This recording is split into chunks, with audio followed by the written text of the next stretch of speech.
के मार्क्स जो जोड़ रखे हैं, ये कमीशन के हाथ में नहीं होता है, ये होता है सरकार के हाथ में। कमीशन इसके बारे में कुछ नहीं कर सकता। सरकार यदि कह रही है कि ऐसे करना है तो ऐसे करना है। और इस चीज के लिए और साथ में जुरिस्डिक्शन भी, क्योंकि कल मेरी एक वकील साहब से बात हुई। वकील साहब को मैंने पूछा कि भाई ये बहुत गड़बड़ कर रहे हैं, जुरिस्डिक्शन पंचकुला कोर्ट रख रहे हैं, पंजाब एंड हरियाणा हाईकोर्ट नहीं रख रहे हैं। तो उसमें उन्होंने कहा कि अभी इसी समय जो पीड़ित है अभ्यर्थी, उनको केस करके बदलवा लेनी चाहिए चीजें। जिनको भी लगता है कि क्वालिफाइंग वाला गलत है 4-5 गुना, नहीं सारे होने चाहिए, तो अगर सोशियो इकोनॉमिक के मार्क्स गलत हैं या वो क्या कहते हैं जुरिस्डिक्शन, तो उसके लिए अभी आपको करना पड़ेगा केस बिफोर सीईटी, क्योंकि आफ्टर सीईटी आपका सीधा सीधा वो चला जाएगा, क्या कहते हैं कि आप सिलेक्ट नहीं हुए, फेल हो गए, इसलिए अब केस करने के लिए आए हैं। तो ये एक चीज थी। इसके बाद टीजीटी मैथ्स,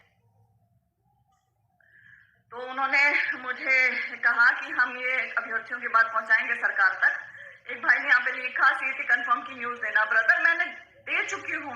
मुझे ये कहा गया 100%, 99.99% भी नहीं बोला है, 100% सीईटी 5-6 नवंबर को हो रहा है। एनटीए 8 दिन पहले स्कूलों को एंगेज करेगा और आपके 4-5 दिन पहले रोल नंबर आएंगे, एडमिट कार्ड जारी होंगे 4-5 दिन पहले। ओके, इसके बाद आपका आता है यस पीजीटी संस्कृत। अब टीजीटी इंग्लिश के लिए सच में कमीशन ने बड़ा हेल्प की है, मैं इसमें नहीं दो राय रखती हूँ। लेकिन यहाँ पे जो पीजीटी संस्कृत वाला है ना मामला, उसके लिए सर बड़े पॉजिटिव थे चेयरमैन साहब, और उन्होंने कहा भी कि जैसे इंग्लिश का रिजल्ट आया है वैसे ही चेयरमैन साहब। लेकिन मैं इतना जरूर जानती हूँ कि यदि मैं ये चीज अधिकारियों के नॉलेज में ले आती हूँ, उन्हें बता देती हूँ कि आपकी इस लाइन में ये गलती है, तो वो उसे चेंज करेंगे। उनको करना पड़ेगा भाई, वरना लीगल इशू बन रहा है, बहुत तगड़ा बन रहा है। टीजीटी की भर्ती तो हो ही नहीं सकती है इस नोटिफिकेशन के ऊपर, जो नोटिफिकेशन अभी है किसी भी हालत में नहीं हो सकती है। अच्छा, एक और मेरी बात हुई थी कि आप लोग मान लीजिए सीईटी आप करवाते हैं और सीईटी में आपकी आंसर की में कुछ गड़बड़ आ जाती है। आपने कहा 48 घंटे में हम आंसर की जारी कर देंगे और ऑब्जेक्शन मांग लेंगे। अब आपने आंसर की जारी कर ली और ऑब्जेक्शन आपने मांग लिए, और आपके ऑब्जेक्शन में मान लीजिए आपके 5 सवाल गलत हैं, अभ्यर्थियों ने 5 सवाल भेज दिए और आपने 5 ठीक कर दिए। कुछ लोगों ने 10 भी भेज दिए, कुछ ने 15 भेज दिए, सब कुछ। लेकिन जो वो 5 ठीक है, उसकी पहले बात तो पर क्वेश्चन फीस कितनी रखेंगे? मोस्ट ऑफली 100 रुपए रखेंगे पर क्वेश्चन फीस। और यदि किसी अभ्यर्थी का क्लेम सही है तो उसकी फीस रिफंड होगी कि नहीं होगी? तो यहाँ पर मुझे बताया गया है कि जिस अभ्यर्थी का क्लेम सही होगा उसकी हम फीस रिफंड करेंगे, लेकिन जो फालतू में क्लेम भेजेगा, मान लो 5 ही सवाल गलत थे और 5 हमने ठीक कर दिया, तो 500 रुपए अभ्यर्थी के वापस हो गए।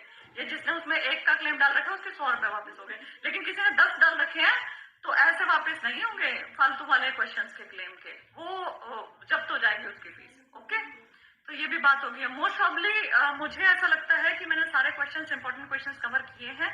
जो क्वेश्चंस मैंने कवर नहीं किए वो आप ये समझना कि मुझे या तो ध्यान नहीं आए होंगे, या आपका समय पर मेरे पास मैसेज नहीं आया होगा, मैंने सुबह सुबह यहाँ पे डाल दिया था, या वो कैसे भी निकल गया होगा। बहुत सारे इश्यूज पे जनरल बात हुई है, तो जनरल बात का तो क्या बताना, इम्पोर्टेंट यहाँ पे we have covered everything, right.